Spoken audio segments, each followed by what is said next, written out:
नमस्कार दोस्तों, सर्वे भवन्तु सुखिनः के एक नए एपिसोड में मैं आपका हार्दिक स्वागत करता हूं। दोस्तों, पिछले एपिसोड में हमने बात की थी कि बोलने चालने में थोड़ा संयम बरतने से, अपने विषय में ज़्यादा बात करने से बचने से जीवन में बहुत लाभ होता है। दोस्तों, मैं आज इसी कड़ी को कुछ और आगे बढ़ाना चाहता हूँ। एक सत्संग की बात है दोस्तों, जहाँ गीता प्रवचन एक महात्मा कर रहे थे। उनकी बातें लोग बहुत ध्यान से सुन रहे थे। इसी बीच हम सब जानते हैं कि गीता प्रवचन में हमेशा बताया जाता है कि हमें सिर्फ कर्म करने का अधिकार है, फलों की चिंता नहीं करनी चाहिए।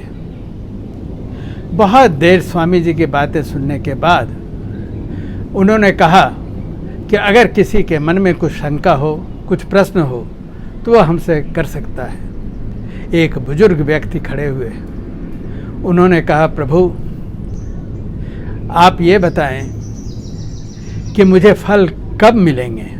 मैं चिंता तो नहीं करता, लेकिन आयु के इस कगार पर पहुंचने के बाद मुझे नहीं लगता कि मुझे कुछ भी इस जीवन में फल की प्राप्ति होने वाली है।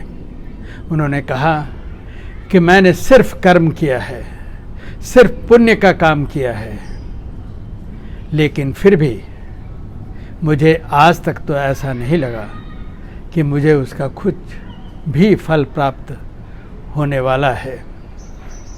स्वामी जी हंस पड़े और जानते हैं उन्होंने क्या कहा? उन्होंने कहा कि आपने जितने अच्छे कर्म किए हैं, उन कर्मों को चूहे खा गए, चिड़ियाँ चुग गई, कीड़े मकोड़े खा गए। वो कुछ घबरा से गए। उन्होंने कहा, प्रभु मुझे कुछ समझ नहीं आया, ये आप क्या बोल रहे हैं? स्वामी जी ने कहा, यह सच है कि आपने बहुत कर्म किए, लेकिन उसके बाद आपने क्या किया? आपने अपने अच्छे कर्मों की चर्चा सदा सबों के बीच में की, सबों को बताते रहे कि आप क्या कर्म कर रहे हैं। जानते हैं आप, कर्म उस बीज की तरह होते हैं जिस बीज में अवश्य ही फल होते हैं, लेकिन अगर आप बीज को खेतों में चारों ओर ऐसे ही फेंकते रहेंगे, बिखराते रहेंगे, तो क्या आपको लगता है कि वो बीज पौधों में बदलेंगे, उनमें फल आएगा?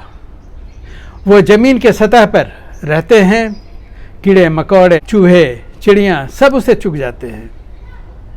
जो भी आप कर्म करते हैं उसे बीज की तरह आपको छुपाना चाहिए।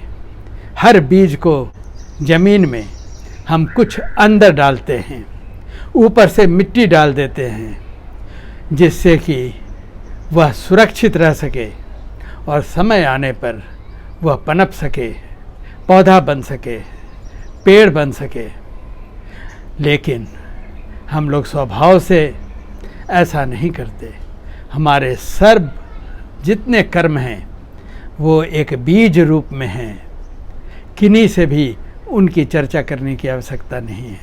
उन्हें छुपा कर रखें, उन्हें स्वयं पनपने दें, और ऐसा हो ही नहीं सकता कि वह स्वयं बड़े ना हों, पनपे ना और आपको फल न दें। दोस्तों, इस अंक में इतना ही। नमस्कार।